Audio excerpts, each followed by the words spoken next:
RDTC.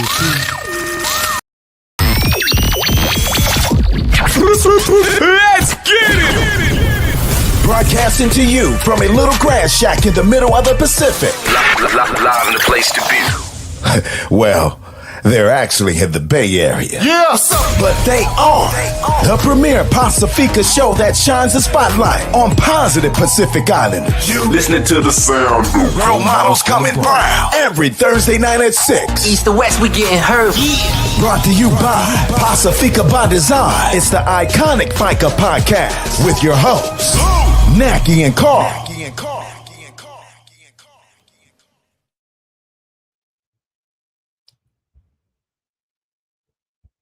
And there we go. Well, go figure. Okay, we started at 6 o'clock. That's not money. Not always a given with this show, but hey, we're here on time today. And season 10, episode 3, we got a doctor in the house in the second half. Nice. Dr. Dylan Tarrant. And so we got a lot to cover. Mainly, one of our big things we're going to cover is Oceania Day. That was this past weekend at the Young Museum in San Francisco. A lot of amazing things happened in that building with the community and the art and the culture. So we are that's probably going to be the bulk of our check-ins. We got our check-ins, we got our community announcements, and then we have Dr. Dylan in the back half. Naki, what's good? Oh my gosh. It was such a great weekend. First Sunday, I thought I was going to rest. So Saturday, Saturday, we went to Oceania Day, and that was the whole day. And it was such a good day, and I will get back to that. But Sunday, I got up early and went to my niece plays volleyball. And my niece Kalea, she played in Redwood City. And so I text my niece, her mom. So Kalea is my great niece. And then I text her mom the night before, and I said, what time is her game? We're going to come. She's like, oh, don't worry about it. It's okay. So then I tell Mo, we're going to Kalea's game. I'm just waiting for Molly to get back to me. Mo gets up at the crack of dawn and says, come on, let's go. We're going to go to Redwood City. This is an hour, maybe an hour and a half, hour 15 away from where we live. And I said, let's wait for Mo. Let's wait for Molly to call. No, the volleyball games go all day. We'll just go and catch one of her games. We are in Redwood City at 9 a.m. What time do the games start? The games start as early as 8, I believe. Okay. At 9 a.m., my niece, Molly, texts me, hey, Auntie, we just woke up. I'll let you. And I was like, the hell? What you mean you just woke up? She says, Claire's game starts at 1. Her first game, she plays at 1. It's 9 o'clock in the morning. And I tell this man, didn't I tell you? And so then by then we're like, all right, let's go to breakfast. Let's go to this material place in San Jose, which San Jose is not too far from Redwood City. I want to say maybe 20, 30 minutes away. So we go to San Jose to this material place where they have hecka PI material, like the pattern. Is it patterns? Or the designs? The designs. There you go. Micronesian, Polynesian, Melanesian designs are at this material place. Nothing but PI material and designs.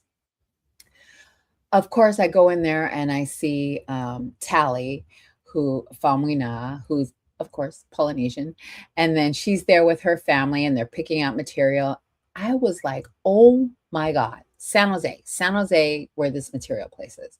So me and Mo walk around for, I don't know how long. We get a pattern because I like this Fijian pattern that I see. And so we get the material and I have to find a seamstress. So y'all help me in the Bay Area. And then after that, we go to breakfast. We find this bowling cafe or something like that.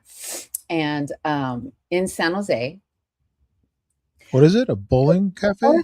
Yeah, it's called Bowling Cafe something. I don't know, but it's a bowling alley and they Oh, have a cafe in it. The food was so good, but the portions were so big. So, yeah, now I'm sure people will love that place. So, we had breakfast. What did I have? I had sausage, and but they gave you four big, and it wasn't like the regular breakfast sausages. It was like big. I don't want to do the hand movement. like links.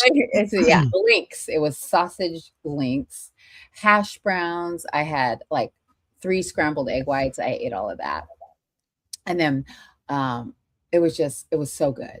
So then we go to the game. We watch Kalea's game. Her parents were there and her sister. We had such a good time watching her play. She's a great volleyball player. We talked about she's a junior in high school, so she'll be looking at colleges. She wants to go to Hampton. That's her number one school, Hampton in Virginia. It's a HBCU, so I'm praying for her to get in there. And then Is it different going to because you lived at the volleyball tournaments with Lay? Was it different yeah. going when you're just showing up for a particular game and Yeah, or because does it still we feel don't the have same? to pack up. We didn't have to pack food for the day. We did though, because we had leftovers from the day before, the muffins and bananas. So we took that for her team. Oh, I still got bananas. Yeah, we do too. So, but it's more relaxing, we don't have to stress about, okay, like let's get in there and make sure that she has everything. That was not my job. We got our chairs, and in between games, we hung out and really got really good quality time with my Molly and Steven and Kalea and Kyrie. So that was Sunday. But Saturday was Oceania Day in San Francisco at the De Young Museum. It was such a great event. It was such a great event From beginning to end, from from the beginning to end. And here's the open. flyer that you must have seen it on our page a million times, but I really want to shout out De Young Museum. They did a great job of hosting all of us. Samoan Solutions did a great job. They were the lead organizers, the lead group here. Epi and Donovan and Leash. I mean, all of them did such a great job. Utopia SF, PJ was there. He facilitated. Fa Samoa Initiative, San Francisco PI Culture District, Ana Mahina, who took care of entertainment. She like big shout out to Ana Mahina. She's with San Francisco Tongans Rise Up. The San Francisco Unified School District was there, ERS, and then just big shout out to all the organizers. And can I just tell you, there were no sponsors other than De Young Museum because they hosted us. But everybody on this flyer, Utopia, Samoan Solutions, SF True, like all these organizations donated their time. None of us had funding. We just donated our time and energy.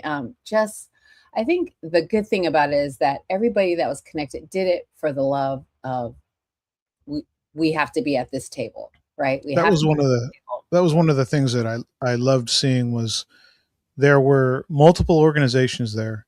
None of them are getting paid. Right, Everybody's helping everybody out. right. So when the Siapo needed to go up, right? It Everybody, just needed to go up and people were going over there and helping randomly, like, oh, they just need help. So it right. doesn't matter what organization you're from. Yes, But I love. I can't stress this enough about the Young Museum. Their staff was as committed Oh my God. as any of the PI organizations Mhm, for mhm. that event to go successful for us. I haven't Yeah, seen like a hosting facility be that committed to making sure that the event goes the way that we wanted it to go. I mean, from the moment we showed up mhm, hours before the Ava ceremony, like we were mhm. there way early. They greeted us the minute we came through the door. And we had been there before, but assuming we hadn't, they were greeting us, bringing us to the elevator. taking us up to where we needed to Right. go. Everybody it was the same thing. So yeah, to see them so committed to making sure that the event was They were so successful awesome. They were was it was wild. it was wild. They did such a great job of hosting all of us crazy people. And what I loved about it is that all the organizations came together and we just pitched in. We didn't do, oh, Someone Solutions is taking care of that, or PBD is taking care. Like, you need help, we're like in. When I loved watching the Seattle display go up, everybody was in. Like, oh, you need help? Oh, let me carry this. Oh, let me do that. I mean, it was such a great event, not only for the community, but for all the organizations involved. So I really, I mean, like, I was crying at points of the day just because how beautiful it was. And I was like, look at us. We're having an event at a really nice museum, really nice museum. So, we're Yeah, just that was legit. young. Seeing our art in a Mm, world class museum in one of the most culturally vibrant cities yes. in the United States and maybe the world, Right. right? Right. To see our culture there in that on that platform Right. was touching to see that we weren't, and we'll do it in a garage, we'll do it Yeah. in some old building, but then to see that that touched my heart Yeah. to see us there. And then I was part of the wrap up with the Young Museum last night, Hmm. and I was kind of curious as I was logging in. It was a Zoom meeting, and I was curious, like, wonder how that's going to, like, if they got kind of turned off. Man, they loved it. They want to do it again. They were asking, how can we do better? I was like, how can you do better? I mean, there's some things. Obviously, it's our first time doing the event, so there was some things that we could probably do better. But they're fired up for next year. Yeah. So here we see Epi she was just like at the welcoming table. And if you had questions or needed to get registered, and then our DJ who did a great job for the music for the kids, for the music just playing throughout the museum. I thought that was awesome. So he did a great job. Thank you to our DJ. We also had PJ, who was the MC for the entertainment area, and these are some of Mixed Persuasion. Thank you, Mixed Persuasion, who joined and their kids danced and did a great job. So thank you so much. Here is Ana Mahina, who, again, shout out to Ana Mahina for a great job she did in putting the entertainment part together. And that took a lot of work. And again, everybody's volunteering their time, which I love, love, love. And PJ, who's with Utopia, did a great job. So big shout out to Utopia and SF True and Mixed Persuasion. And then this is Nowie's daughter. She is part of SALT. And then the Ava ceremony, which opened up Oceania Day. Man, they did such a great job with it. Coach Wiley did an amazing job with the Ava ceremony. His Samoan was on point. Whatever he said, well, whatever he said sounded so nice, and very. It was beautiful to see the kids, the young folks, um, taking part in the Ava ceremony. And it was beautiful to see them, give a cup to the Micronesian navigators, to the Young Museum, You know, to what Professor stood out to Harry. me was there was a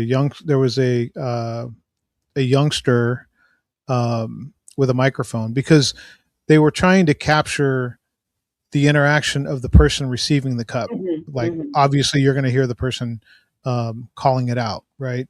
But the to hear what the person receiving the cup said, they wanted to get the microphone there. Mhm. So to see her going with the microphone, knowing that that she didn't want to step on the culture, but she needed to get the microphone there. So So she that was everybody can hear. literally trying to make herself as small as possible and not be noticeable. You know what I mean? Like, it still She did have a great job the without being right, the disrespectful. integrity of the event happen, but she was there making sure that the audience could hear what the recipients of the Ava Yeah, were saying it before was they great. drank. And That was everybody beautiful. that accepted in their native tongue, if I said that correctly.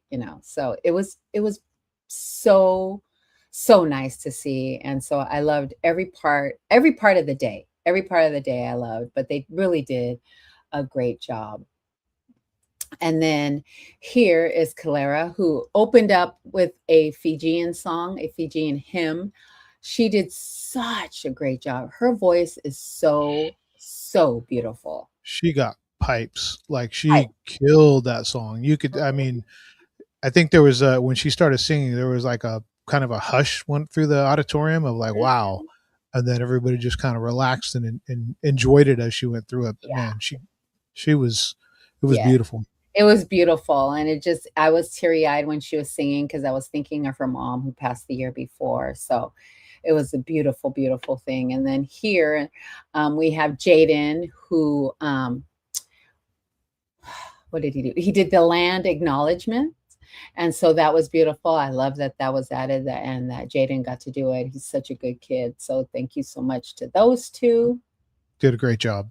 Did a fabulous job, and he's not shy, he's like he spoke loud, so, um, it was the whole the whole day was beautiful. I honestly can go on and on and on, and then you guys will get sick of me.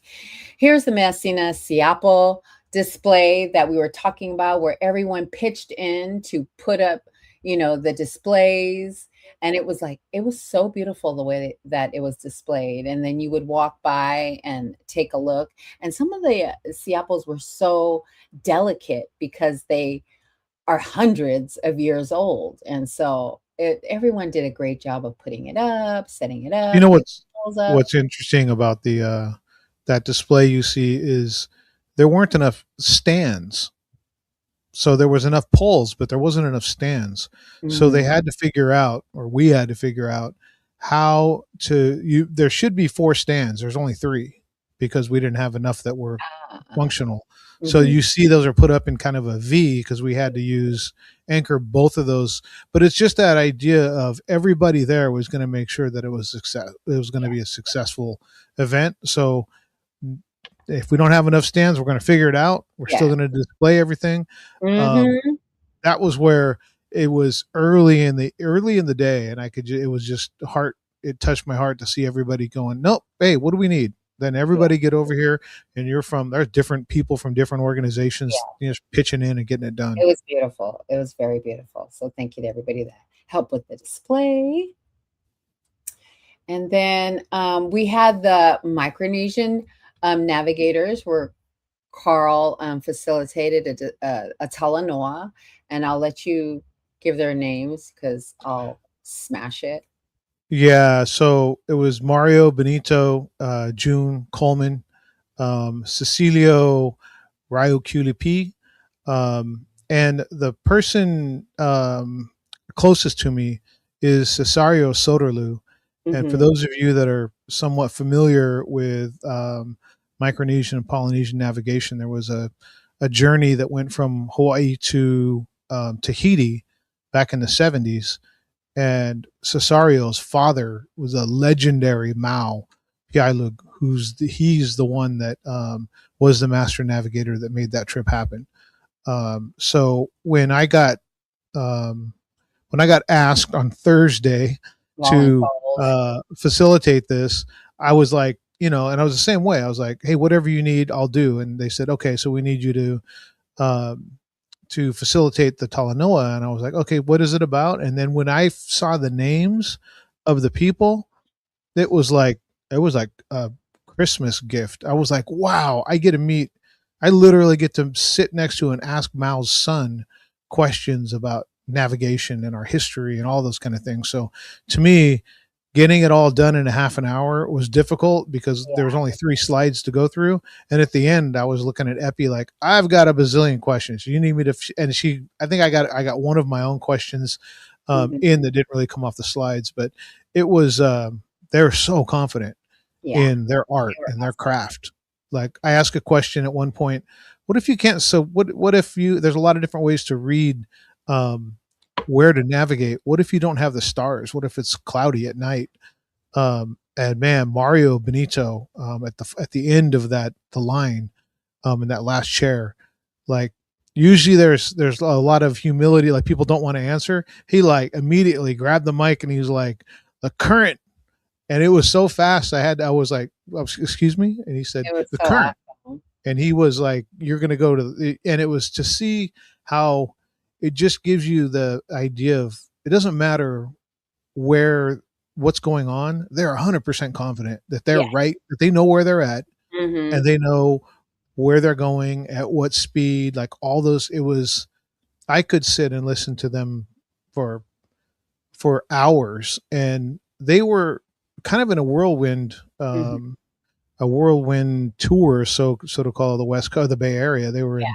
Did Berkeley do one earlier, and then I think they had one in Hayward the day after Hmm. ours. But yeah, big shout out for to them for keeping that craft and that culture, that piece of the culture alive. And then Hmm. I'm not even sure how we ended up with them at the event, but that was an Yeah. amazing piece of it.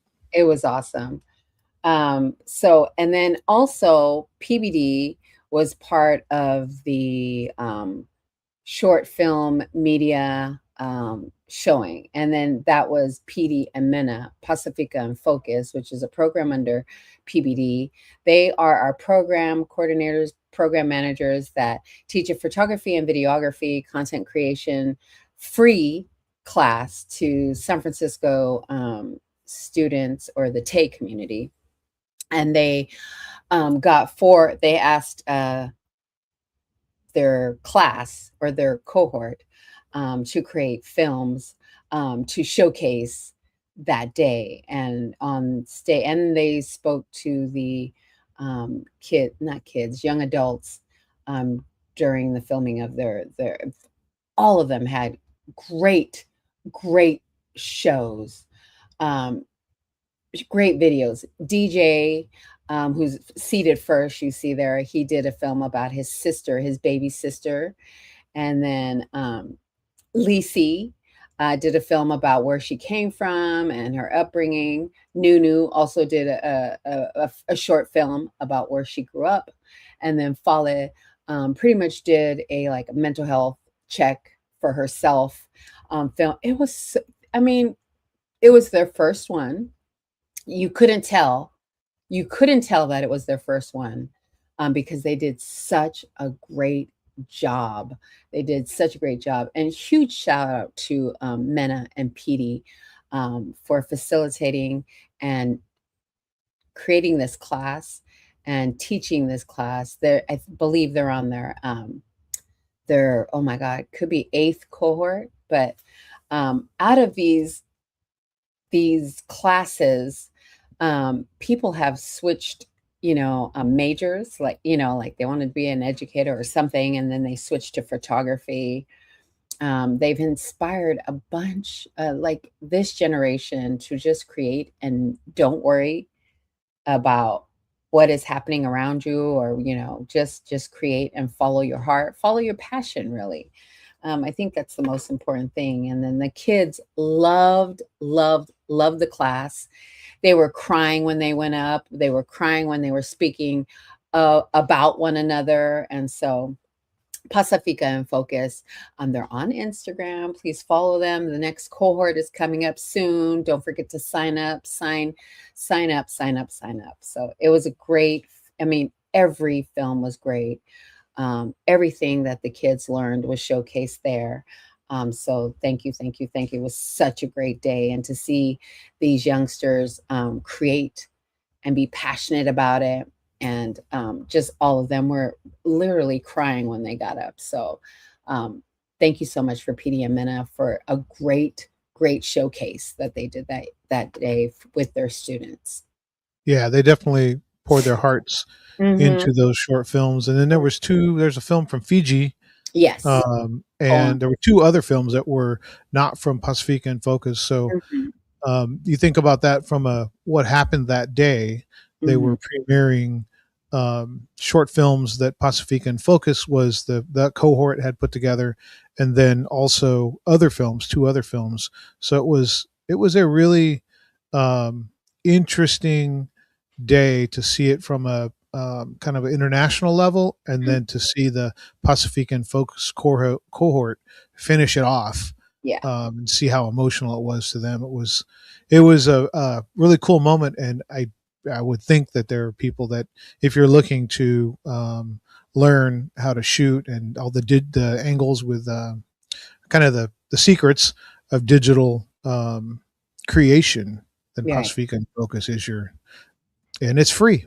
Yeah, and it's a free class from San Francisco. You just go to Pacifica and Focus, click the link, sign up for this free class. And just again, shout out to PD and Mena for a great job, and their students, DJ, Lisi, Nunu, Fale, great job on their films. CJ is on. Hey, CJ, my Evie, Mo, and Petey was on. So thank you to Petey. In front of the navigators, you'll see gifts. All the organizations had given them gifts just to thank them for coming.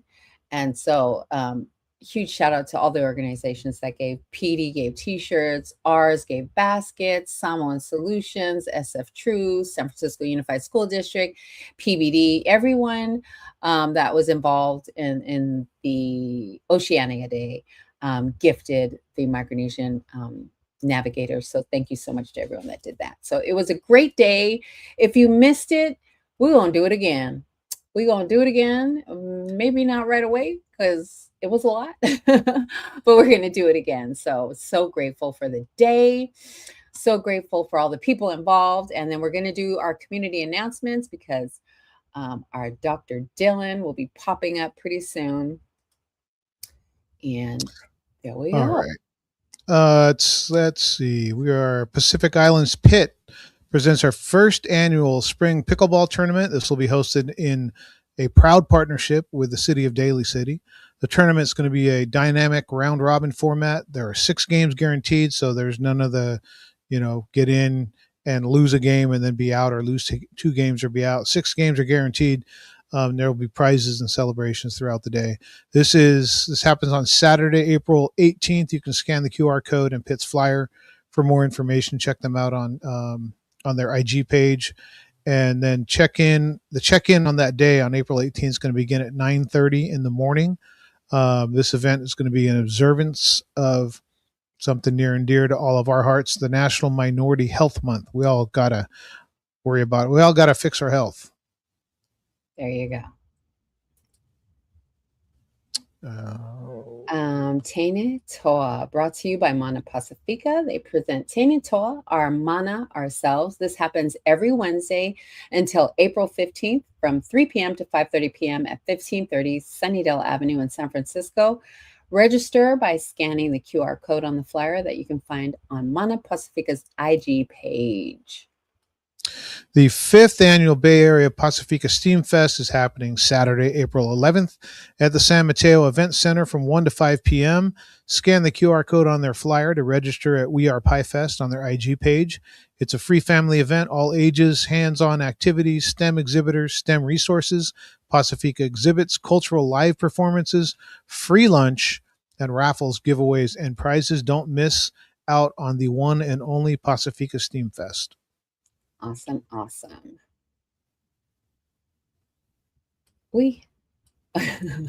Felafani, save the date, mark your calendars for Felafani Festival is happening May 2nd at 1 to 3 p.m. in San Francisco. Follow their page, go follow for more details. And All My Usos 11th annual Family Day Barbecue is happening Saturday, August 15th at Gilman Park in San Francisco. Tons of free resources, free games, free entertainment, free food while supplies last. Don't miss out. We'll see you there. Email All My Usos if you'd like to be a vendor at info@allmyusos.org. The mayor himself was there last year, so don't miss out. August 15th. Tato Amos Samoan Pacifica Art Exhibition is happening March 21st, which is this Saturday from 4 p.m. to 8 p.m. Presented by our guest, who was our guest last week, Willie Asuenga Salavea and Scott Ribeiro at their private residence happening in Nevada, Henderson, Nevada. Check out their flyer for more details, and I will see you there. Naki's making that trip. Right, the city of Carson's Samoan Heritage Festival has had a change of venue. The date, June 27th, the starting time, 11 a.m., remains the same, but the location will now be at Foysia Park at 23410 23410 Catskill Avenue in the city of Carson. It's still a free event with the vibrant Samoan culture on display through live music, food pop-ups, Siva Samoa, Siva Afi craft vendors, cultural art exhibits, and traditional tattooing will be on display. Nice. Look at that. What we got next? Oh, they're hiring. Pacific Islander Initiative at UC Berkeley is hiring for their 2026-2027 internship. There are 15 openings available. Communications, programming, graphic design, political education, and community engagement are just a few of the different kinds of internship positions available. Apply by April 5th at Linktree Cal PII Initiative.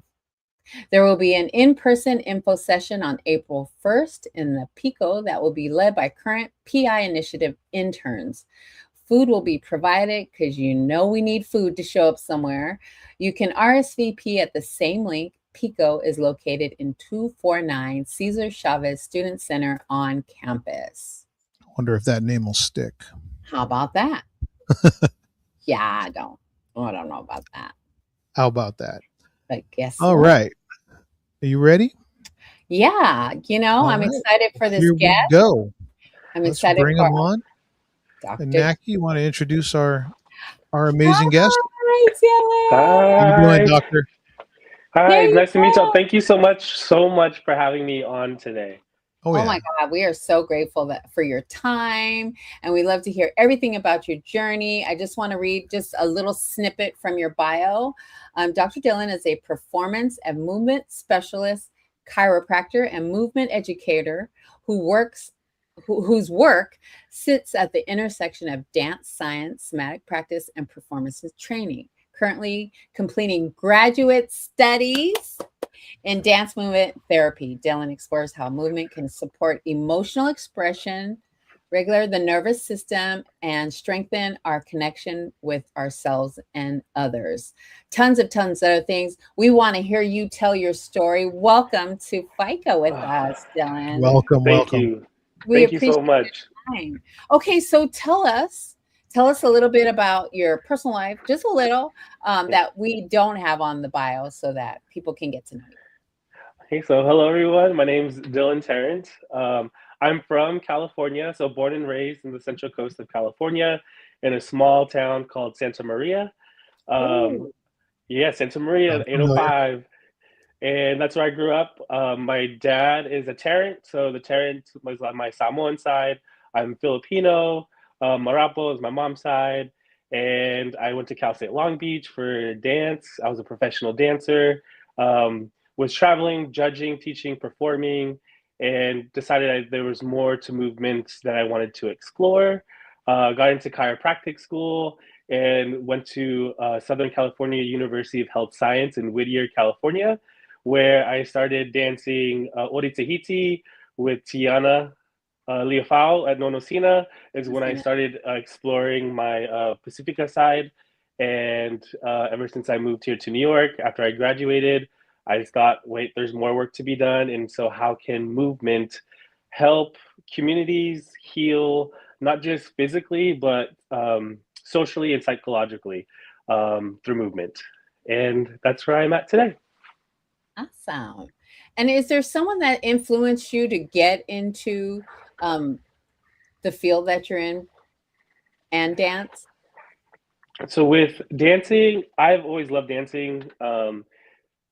I actually didn't get into like Pacifica dance till later, but I was really inspired by crumping. So I grew up in like a really small town on the Central Coast and needed some sort of outlet. I tried football. I wasn't the best, and I like the whole thing. These shoulders these days, though, they grew because I was very Okay. Filipino back in the day. So everyone's like, "Did you play football?" I was like, "No, I'm a dancer." That's So went to did some hip hop, contemporary, lyrical, modern, and when I went to undergrad, when I went to the chiropractic side, I actually had a dream that I was going to be a chiropractor, and my mentor at the time was kind of like, I don't know if I like them. So I kind of was going through all these different directions. And finally, I was like, look, there's all these roadblocks. He's like, why don't you become a chiropractor? And I was like, I thought you said you don't like them. He said he didn't trust them. Just be a good one I can trust. And ever since I decided to go down that pathway, it was just easy. It was like the Lord said, this is what you're supposed to do, and just made the pathway like ebb and flow. Wow. So you had a mentor that that overcame his personal bias because he saw it could be different for somebody else. Is that impactful? Because I just, as you tell that, it strikes me that somebody said, I don't trust them, but hey, you could go change that I could have a chiropractor that I could trust. Is that something you carried forward with you? Yeah, it's actually a big part of my story because it's almost like my body knew, my ancestors knew that I was supposed to be a chiropractor. I was dreaming about it, and all of a Mm. sudden, this person was just like, I don't know. And then seeing how all these roadblocks happened, and for them to be like, hey, I understand I don't trust them, but if you could be a good one I can trust, we can be in community with each other. Which I was just like, okay, let me just shoot my shot. Let me see if this is the right place for me. And it was definitely a learning curve because I still had some prereqs to do, and it was just I was like called my mom every day. I was like, Mom, I'm actually smart. I could actually do chemistry, and so it would just led into the next thing, and it's just yeah, I'm just very thankful to be in the field for chiropractic and now finding other Pacific Islanders who are chiropractors has been a really great journey to see us in this field when you don't really see us.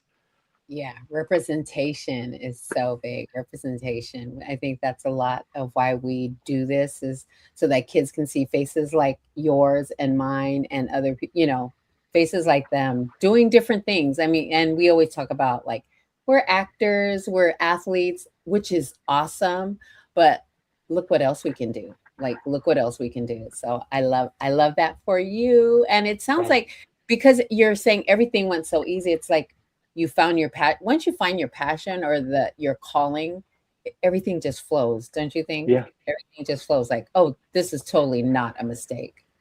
it really felt like I was going with the current instead of going against it. It was Right. very much I tried to become an athletic trainer, and even just getting the hours to observe.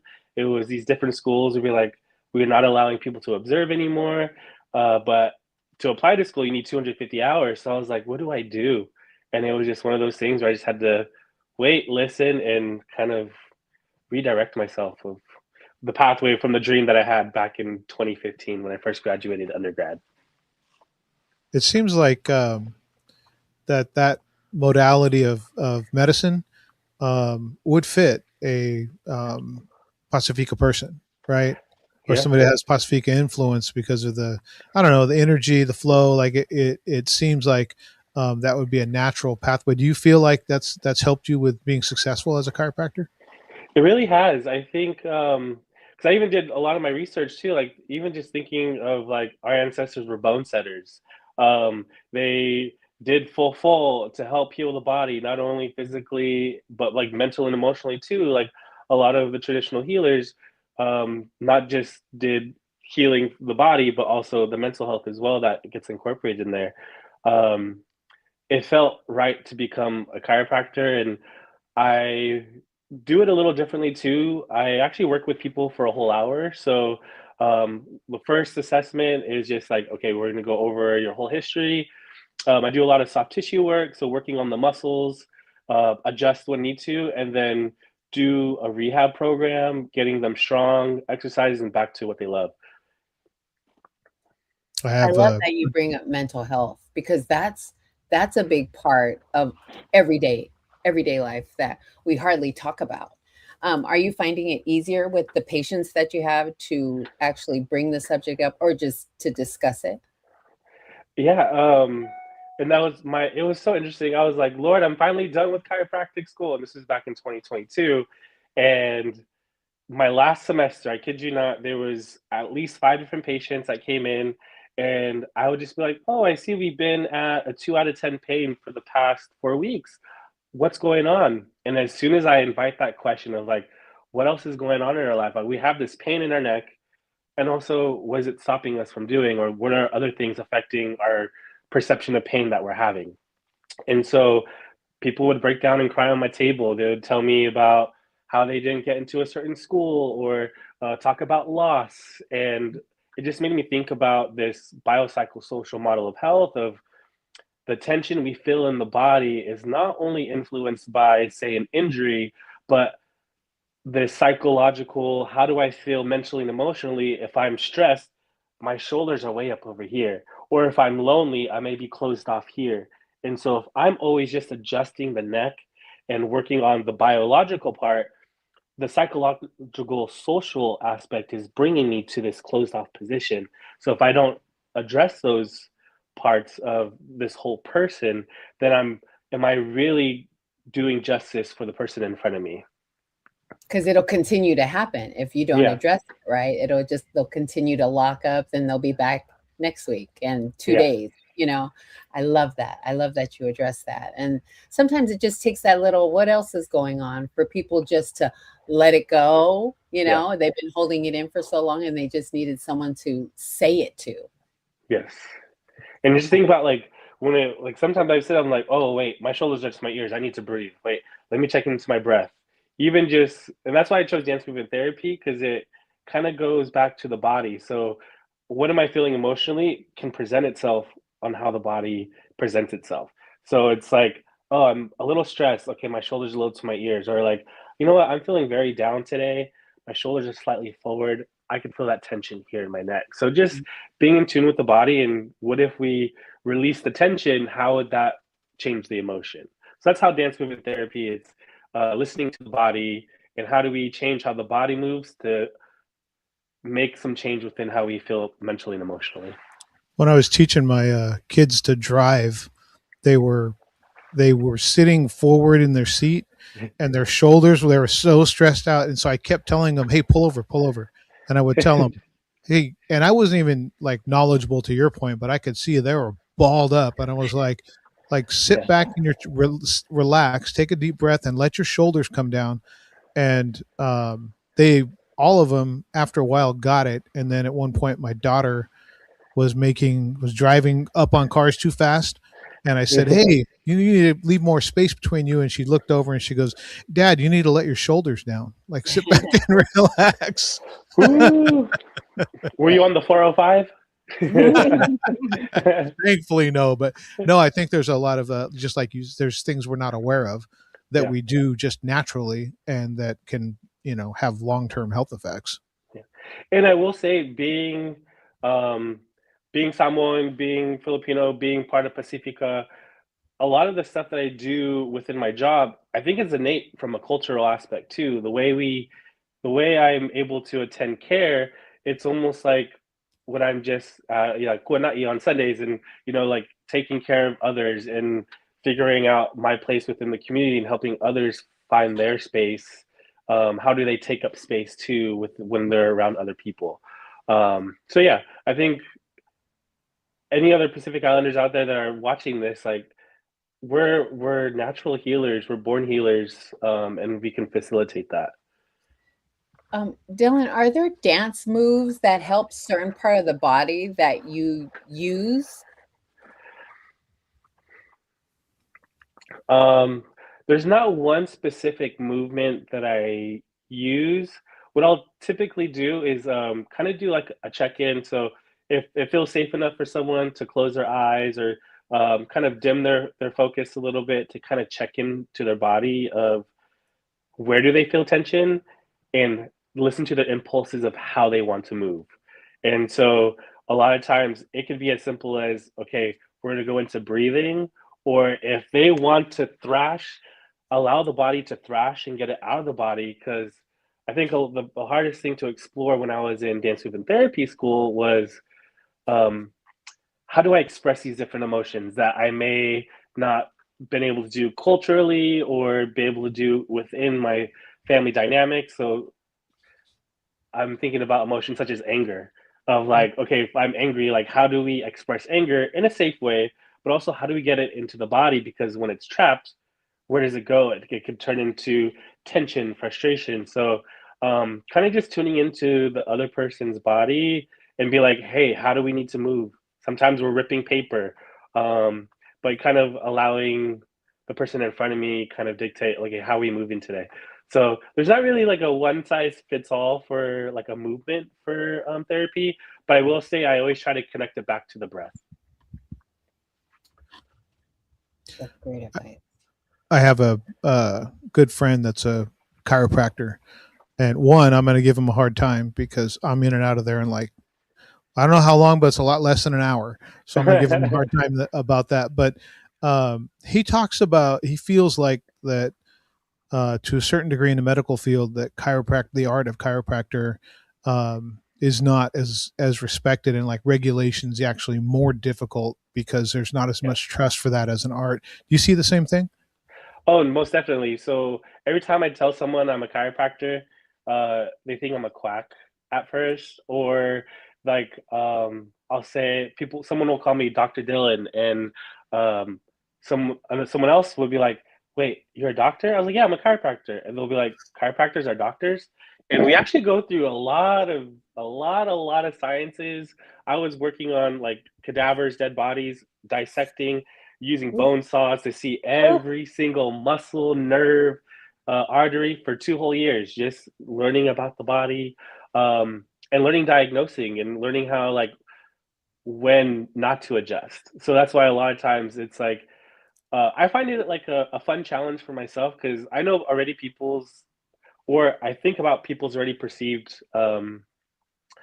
notions about chiropractors, and I'd be like, oh wait, I can't wait to get to know you so you can get to know me and see how it's different.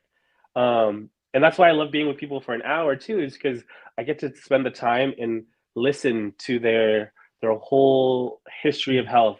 When people feel rushed out of the office, the whole hour allows space and time to really understand like, okay, it wasn't just you bent over and picked something up last week. There's something way back in the history where it first started, and sometimes going back to where it first started can give us keys and clues that sometimes a quick visit may not be able to do. So I actually love that people don't trust chiropractors because I just be like, come on, give me a try.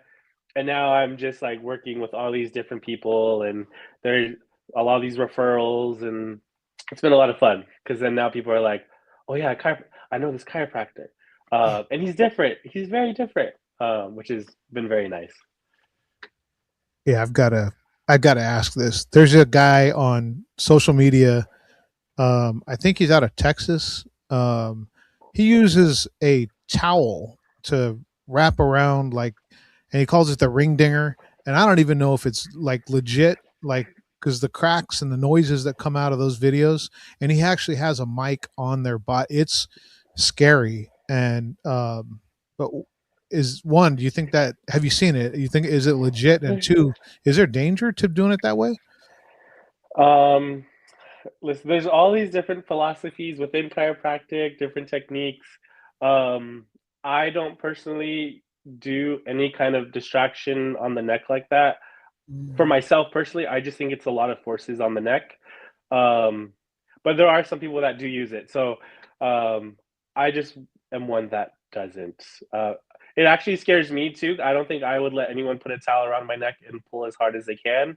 mm, And I also don't know if I want to feel it in my tailbone if they're pulling on my neck. That's yeah. just my point of view. But hey, they do a great exam. Make sure it's safe for that person at that time for that treatment. Mhm. Um, yeah, I stick by my philosophy of knowing a good doctor knows when to adjust. A great doctor knows when not to. That's a good saying. That's a good saying. Is there or let me ask, for people that want to get into chiropractic work, is it just do you go to med school for 10 years? Like, what is the journey to get to where you're at? Yeah, so you can actually get a bachelor's in anything. So you don't necessarily have to have, say, a bachelor's in kinesiology. I've had friends that didn't have a kines background and went to chiropractic school. But you get your bachelor's. You just have to have your prerequisites done. Oh, So I think there's 8 different prerequisites. And so having a bachelor's in kinesiology would fulfill either all or majority of those. Um, so if you had a degree that's not like kinesiology based, you may just have a few more prerequisites to do. And there are, I believe there's still 2 chiropractic colleges in California, the one in NorCal and the one in SoCal where I went to school. So as long as you have your prerequisites, at my school, you also had 2 different tracks where you could do it in 10 semesters versus 12 semesters.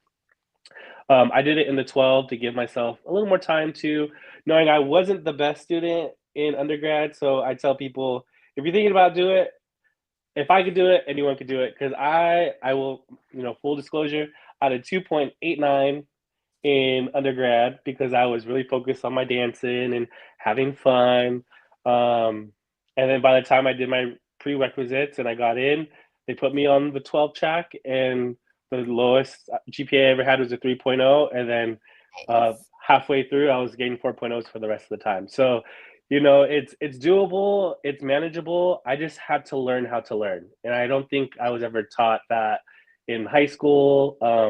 Just learning how to learn is a tool in itself. Yeah. I think it's different when you're really interested in the topic, Yeah. right? Once you got into what you were really interested in, then all of a sudden studying made sense. Like you wanted to learn more. I think that's a big thing that's hard to get through in terms of education is getting through all of the core classes and the prereqs and all those things. And then you finally get to what you're really interested in. It's not easy, but it's a lot easier than looking at books that you don't really care about the topic. You're just trying to check a box. Yeah. Yes. Because yeah, all those sorry, go ahead. Oh, sorry. No, go ahead. Go ahead. And I was just one Evie who's watching. She said, "It's not how you start; it's how you finish." Way to Amen. put Thank it. you. Yeah. Thank you. Thank Yeah. you. So yeah, that's so true. Yeah. And I was, again, undergrad, I was just having fun. I was more focused on my dancing.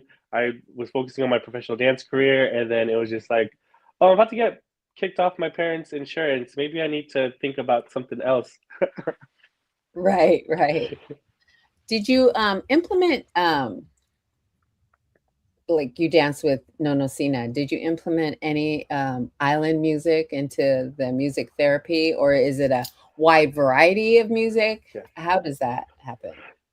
There is within, so I go to Pratt Institute in Brooklyn for dance movement therapy. So if anyone's ever interested, Pratt Institute has a low residency program where you're there during the summer for 3 to 5 weeks, and then you have some courses, like online courses, for a week during the spring. But I definitely brought like myself into it. So it's a lot about, and I had to learn how to do that because New York is a very small place. It feels like a big world, but a small place. So having these Samoan shoulders and then like in a really big city, sometimes it's hard to really fully present myself. So I think it was really that journey of me becoming myself. And so I brought my own music. People would see my tatao and they'd be like, oh, yeah. So it was just a way to open up and start building relationships. Mm, I will say with because at my office here, we do strength training, we train athletes, we train dancers, and a lot of the dancers that I do train, even if it's not therapy, I'll play like Siva Samoa music. I'm playing all my Samoan music, and they're just singing from the top of their lungs as we're doing some exercises. And so, really, fully bringing my culture to Long Island, New York, where I'm at right now, and yeah, even in those spaces, like the therapy spaces, bringing Samoan culture and bringing myself into those spaces because it's you don't really see it. It's very different. So being able to bring myself into it and relying on community. So there is actually a big Pacific Islander community here, and if it wasn't for my community here, I don't think I would have been able to go through that program alone. So big shout outs to the Pacific Islander community here in New York. Thank you because they really did support me while I was going through school. Long Beach to Long Island, PIs in Long both. Beach to Long Island. Mm-hmm. that's right. I I love have it. a best friend who's like 20 minutes away from me, and we were Instagram friends, and just we found each other, and we're like, oh wait, we were Instagram friends, and he lives 20 minutes away from me, and it's the first time we met in 2022, but we're friends on Instagram since 2014. So I was meant Wow. to be here for a reason. I met my best friend Blake Vienna. He's from Hawaii, Samoan Hawaiian, and we hang out like 3 times a week. I couldn't be here without my best friend. That's That's awesome. awesome. Shout out to him. You know, we went to New York. I can't remember what year, but it was for the first Polynesian culture. Was it in Manhattan? Where was that? Anyway, it was at Rockefeller Center. I think it was 2023. Oh, so you guys were here for the Ori Tahiti competition. There you go. Yes. Yes. Okay, so I danced with Anthony. We performed at the Met last year for the opening of the Pacific um, Oceanic Arts at the Met. Oh, wow. Yeah, so we did Ori Wow. Tahiti and Hula at the Met in New York City. That's so awesome. And when we went, it was their first one that they had, but I was surprised to see how many Pacific Islanders Yeah. showed up and showed out. It was awesome. It was awesome. Yeah, and then there's now it's come to a point where I go to the city, and then you just kind of be like, oh, like I went to a show 2 weeks ago, and I see this lady walking, and she's like, "Are you Samoan?" I'm like, "Yeah, I'm Samoan. You Samoan?" And then taking pictures. So we're small but mighty because we all find each other, we all hang out. It's been really great because I couldn't have done it. Winters are hard, so definitely leaning on community during winters has been very, very helpful. Yeah, that's so awesome. Is there anybody that has been a role model that you've looked up to, um, that has helped you on your journey? Um, I will say so. The reason why I'm here on Long Island is because my one of my longest role models, who was my dance teacher back when I first started, when I was 15 years old. I'm now 33. He actually built this facility here. We started in Temecula, California, and Oh, so he was my dance teacher who was just like, "Hey, like I see what you're going through. I know the struggles. It was really hard growing up, but he was like, I see you clean the studio so you could take your dance classes. Um, Keep going at it," and really helped shape who I was with my work ethic. Um, we were roommates in when I was an undergrad, and then he started the business in Temecula. I was help running that business. And then he got me out this way. And he was like, "Hey, if you want, why don't you just move to New York and do what you're doing in Temecula while you build chiropractic?" And so I moved out this way. And he's just been one of my biggest supports since day one when I first found movement at 15, dancing hip hop and crumping and contemporary and all that stuff on the Central Coast of California. It's so important to have somebody that believes in you. Man, you were all Santa Maria to Temecula is like 3/4 of the state. Yeah, You've see, been I've all been over the map. everywhere. I'm all over the map. I'm looking to be bi-coastal again, though. So I'm hoping to be in Southern California, back and forth to back here on Long Island. Because I miss California so much. So I'm like, okay, I need to figure out how to be back and forth. I'm and sure is you'll your figure it out. family in California? Yes, so my parents are still on the Central Coast in even smaller town called Guadalupe. Um, it's like 10 minutes from Santa Maria. And then my niece and my nephew are down south in SoCal. So I kind of frequently visit. Thankfully, my sister works for the airline, so I can actually go see them quite Oh, often. nice. Yeah. Nice. Awesome. Oh my gosh. Well, thank you so much we don't want to take up too much of your time. I know it's late there, but we're so grateful for your time. We loved hearing your story. I stalked you on Instagram. You showed up on my FYP, and then I was like, "Oh my god, we got to have a mom. We got to have a mom." But you just inspire me with your story, and I'm sure you're inspiring everyone around you. And we're so proud of you. We're Thank so you so proud. much. I've been Thank following you you. guys for a very long time. So when you messaged me back and followed me back, I was like,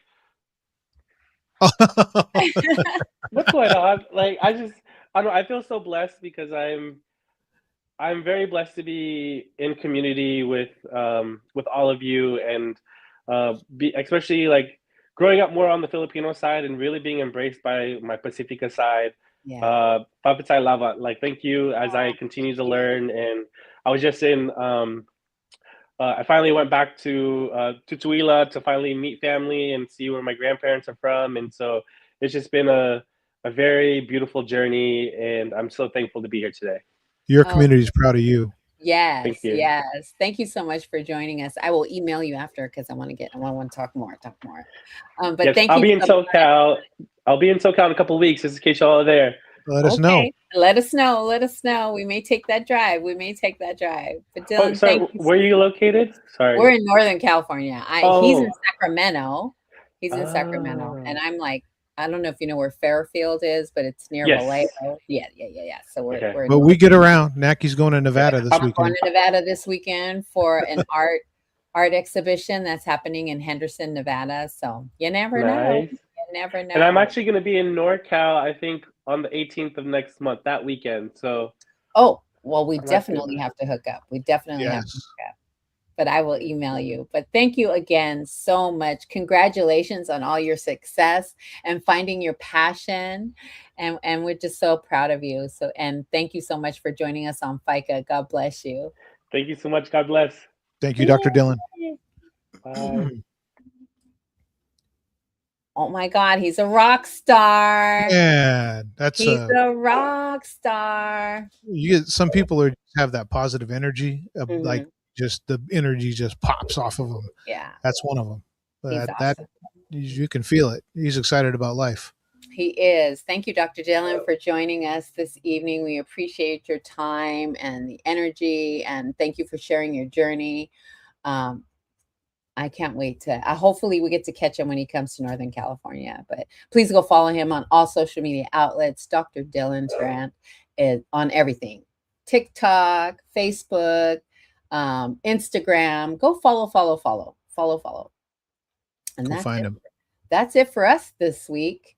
That's a Um, wrap. that's a wrap. We are. Oh, I'll be in Vegas, people. I'll be in Vegas. Look So out, Vegas. Here she comes. I call you, Lily. I call you. I call you. Thank you for tuning in. We appreciate you all so much. We're here every Thursday. Come back to FICA with us. Love y'all.